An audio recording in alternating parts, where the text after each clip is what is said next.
Hi everyone, welcome back to Senior Mathematics. My name is Victor, and in the last video we found the derivatives from first principles.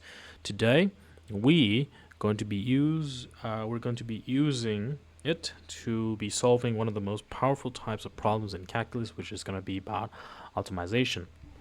Now we're going to learn how to minimize the surface area of a box. Now I want you to look at this problem card right here, and it says the following. An open top box has a square base of side length x and height of y. A manufacturer in this box.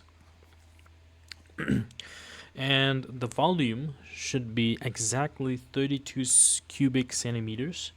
And we want to find the dimensions, meaning x and y, that minimizes the total surface area. So what does that look like? It looks something like this. I'm gonna zoom out, and then we have this. So if you look at the box, we have a square base, which is going to be x by x. We're going to have the height of y. There's no lid on the top, so there's some jagged lines here. This means that the surface area is base plus its four sides with no top. So the base is going to be x squared, because x multiplied by x, plus 4x multiplied with y, because we need to have these four sides right here. And that is going to be our S formula. And when looking at this, we have the formula, we have how it's going to look. Well, now I want you to look at the how we're going to have the steps for optimization. First, we're going to write the constraint equation. Second, we're going to rearrange the isolate one variable. This is extremely crucial for the one variable part. Usually in problems where you have multi-variables, even if you have like three variables like x, y, and z, you always want to isolate it and go to two variables, to only one variable, anything, because if you figure out one variable, you can figure out the next two or the next one. So this step is very important. Now and then we're going to write the objective function. Step number 4, we're going to substitute to get one variable only. Remember, this is related to each other. If you can know one variable, if you know x, you can know y. If you know y, you can know x. And then step number 5, we're going to differentiate it and set it to 0, solve, and then verify it with a second derivative test and a little bit of a context check. So let's just zoom out and switch to our working space right here. We have our habits, of course.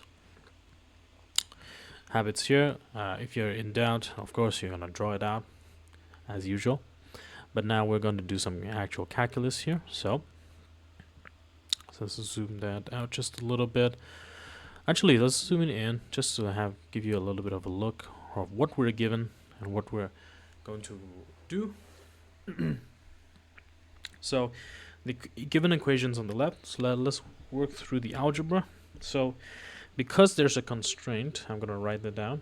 Because there is a v equals x squared multiplied by y, which is 32. This is the constraint.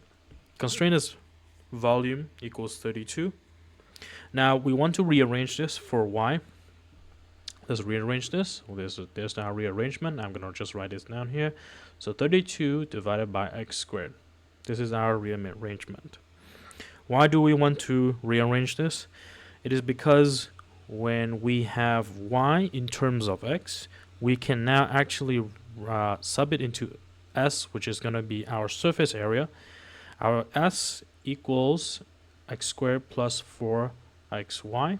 Now what we're going to do is that we're going to sub it in here, substitute it in here, and what we will have is we have something like this. I'm going to zoom that out, have more space to write. We'll have x squared plus 4x multiplied by 32 divided by x squared. It looks a little bit complicated like this, but trust me, this will get so much easier when we're dealing with only one variables instead of two. And we want to simplify this, of course. when we have x squared, this changes nothing. We'll have 4 multiplied by 32, then we'll leave us with 128. This will leave us with divided by x, because 1x up here, 2x up down here. You can write it like this, or you can write it in terms of like this as well. Let me just change this a little bit. You can write it in terms of this. So what we have is x squared plus 128x to the negative 1. So this is a single variable. We can now differentiate. So let's differentiate. To differentiate, we'll take the prime of this. So we're going to let's write it somewhere down here, because we just have the space here.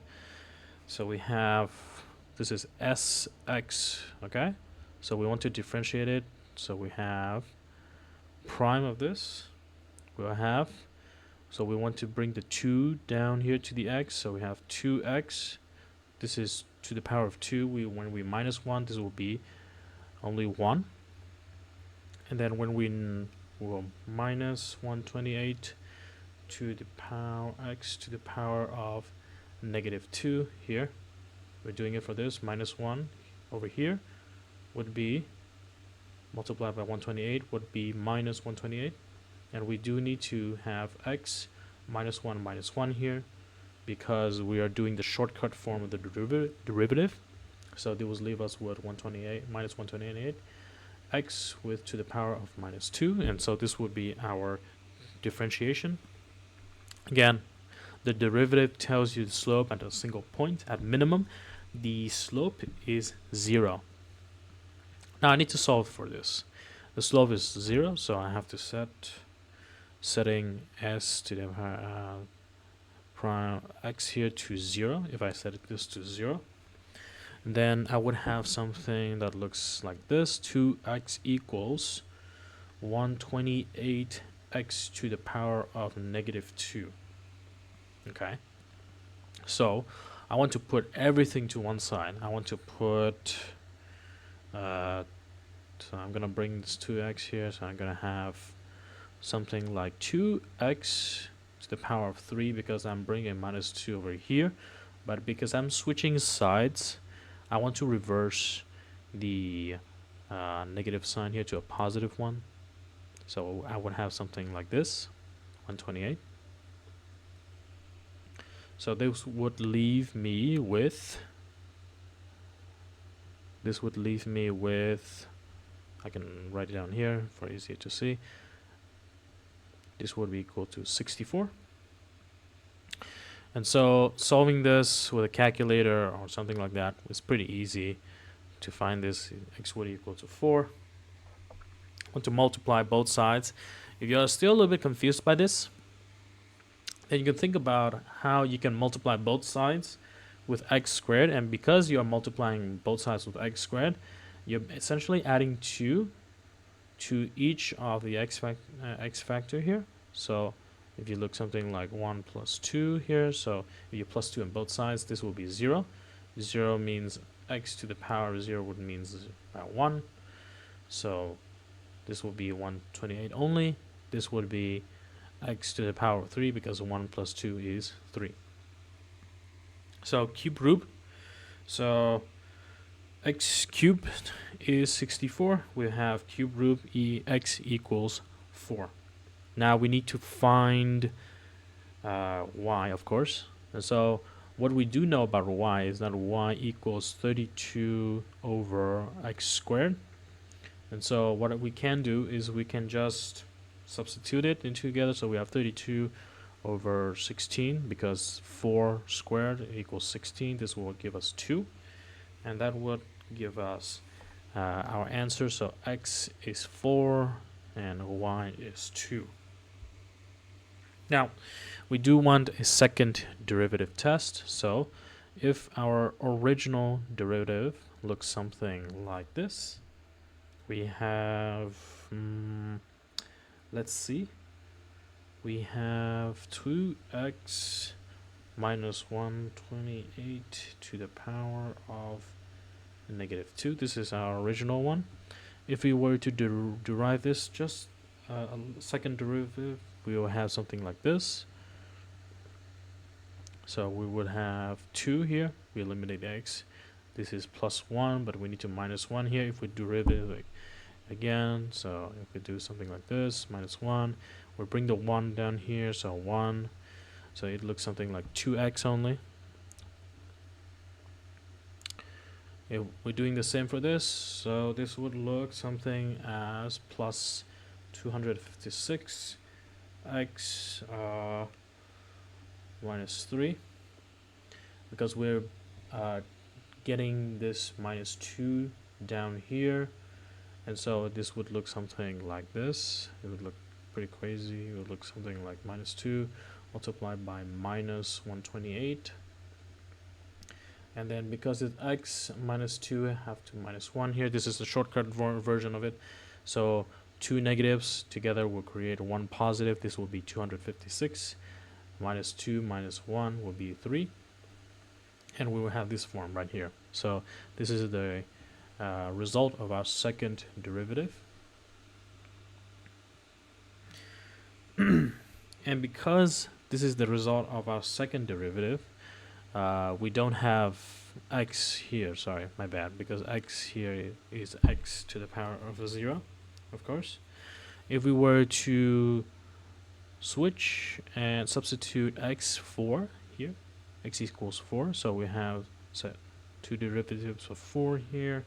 We're going to have 2 plus 256 to the power of multiplied by the 4 to the power of negative 3. It's the same way as writing 2 plus 256 over 64 here, and this would be 2 plus 4 equals 6. Now we need to find that it is it larger than 0 when we're doing second derivatives? Yes, it's larger than 0. Because it's larger than 0, this is called minimum.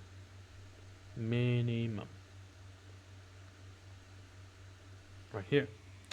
And so it's positive, it's confirmed the minimum, and so we do need to write a whole lot more, because we just did the part where we're finding, we're subbing, we're differentiating, we need to set the x, we need to solve for x, we need to find y, we need to check for that, and also we need to do a little bit of context check, as we do need to sub everything together to find like the original surface area, of course. So x equals x squared plus 4xy, while x equals 4 and y equals 2. Yeah, equals 2. Let me look at my answers again. Yep, yeah, I'm not wrong.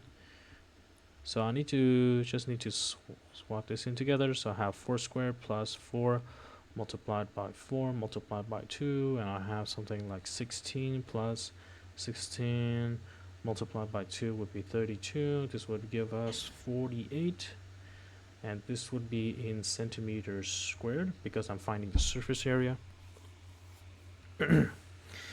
Okay, so I need to check, of course, when I've finished and I've found my surface area.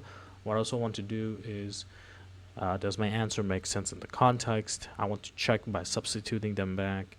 And when I'm in doubt, of course I'm in doubt here, I've drawn this already. So what I want to do is to look at the answer in this context. So let's see, if the base is 16 and the 4 sides at 4 times 2 each is 32, then total is 48. So the volume is 4 times 4 times 2 equals 32.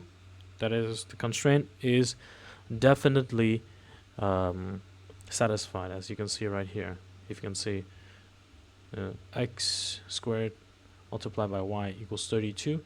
Then if we have 4 squared multiplied by 2, this will give us 32 for sure. Okay, We also want to write comparisons. So let's just say, for example, that x equals to 2 and y is equal to 8. Let's just for some reason. Then we'll have some kind of calculation where if we have x squared plus 4xy, this would give us 2 squared plus 4 multiplied by 2 multiplied by 8. This would give us something like 4 plus 64, I believe, because 32 times 2. This would give us 68. Now this is over 48. So 48 is smaller than 68, and so it is worse. Okay? So this is going through the step of checking by substituting them back to show that our 48 number is actually the smallest number possible. Yep, and we have just solved an optimization problem. So the 5 steps, they work. They work for every optimization problem.